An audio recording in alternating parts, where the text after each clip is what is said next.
Man, Vince McMahon was cooking last Friday on SmackDown. I'm just joking, buddy. Relax. I know Triple H produced the show. Adrenaline in my soul, every fight out of control. Do it all again. Without a doubt, the SmackDown after WrestleMania was far better than what we seen on Monday Night Raw, and that's all thanks to Triple H being in charge last night. Hopefully the higher-ups have their eyes open and can actually see who needs to be in full control of creative, but none of that. Let's talk about SmackDown. To kick off the show, we got a banger of a six-man tag match between the Brawling Brutes and Imperium. These two teams never cease to amaze me. When they're out there in the ring against each other, it just works. They honestly can't and don't have a bad match together. The crowd was really into this match, especially whenever Sheamus and Gunther would come face to face. The place would just explode. The Brawling Brutes pick up the win in this match. Great way to kick off the show, Hunter. Next up, we see a backstage segment between Jey Uso, Paul Heyman, and Solo Sikoa, who was staring deep into Jey Uso's soul for some reason throughout this whole segment. I'm not sure what's going on there. Maybe Roman has gotten in Solo's head. I don't know, but could we possibly see a Solo Sikoa versus Jey Uso match in the future? I don't know, but I definitely wouldn't be opposed to it.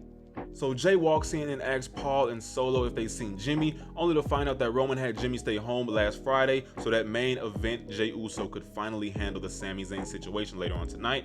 After Jay walks away, Paul Heyman tells Solo that if Jay doesn't handle Sami tonight, then it's his job to take care of it.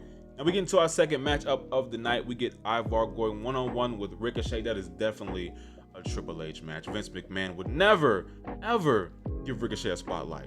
Absolutely nothing to complain about here. Now, this wasn't a 5-star match or anything. Even though both men are more than capable of giving us one, we weren't really expecting it to be. We saw some cool spots in this match, like Ricochet trying to pick up a 300+ pound man. And I'm not gonna lie, I actually think he could have done it, because man, it may not look like Ricochet is strong, but he is, bro. Ricochet picks up the win against Ivar in a good match. We move on to a new backstage segment, and it's Kevin Owens staring at the tag team titles, which tremendously need a redesign, but that's besides the point. Sami Zayn walks into frame and says something just doesn't feel right. Even though they won the tag titles at WrestleMania, he still feels that his business with the bloodline isn't finished, and that's when he tells Kevin Owens that he wants to talk to Jey Uso again. Of course, Kevin Owens doesn't like the idea, because why would Sami need to talk to Jey? Him and KO already achieved what they needed to do, but Sami felt otherwise. And that was the end of that segment. LA Knight and Xavier Woods, they get into a little backstage altercation, resulting in a match being scheduled for this week on SmackDown. This match should be good. No complaints here from me. As long as LA Knight gets the win, I'm fine with it. We then move into our third matchup of the night. The team of Liv Morgan and Raquel take on Shotzi and Natalya. Man, the amount of random tag teams they throw Natalya into is just crazy. I believe she's been with Tamina, Shayna, and now Shotzi, probably more than that, but at this point, Natalya is just the queen of tag teams. Not a bad match, but I can't say I really cared about it. But Liv Morgan and Raquel pick up a win ahead of their women's tag team title match tonight on Monday Night Raw. Behold, the King of Kings, Triple H, graces us with his presence once again, starting off by just reiterating what he said on Monday night, but this time he also has some big news. He announces that the WWE Draft will be taking place soon. He didn't give us an actual date, but he did say when it's all over, it will change the game.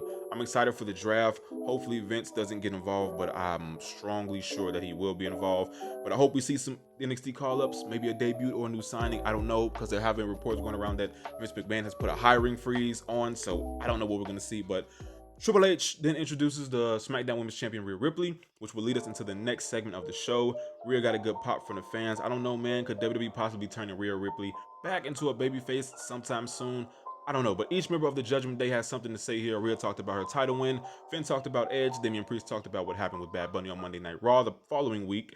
And Dominic Mysterio, man, the crowd wouldn't even let Dom get a word out. Every time he would even slightly move the microphone close to his mouth, the crowd just damn near drowned him out with boos. And I'm loving every single moment of it. The heat Dom is getting is just surreal and a thing of beauty.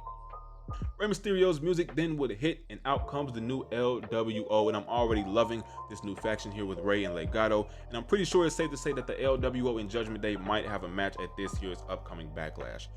Rey and Santos are teaming up to take on Dominic Mysterio and Damian Priest. The two legal men starting off the match is Rey and Dom. They come face to face, but then Dom turns back and tags in Damian Priest. It was a pretty good match and had some things going on outside of the ring. One moment which really interested me was when Rhea saved Dom from a 619, which then Zelina would hop onto the apron and deliver a Hurricane Rana to Rhea Ripley on the outside.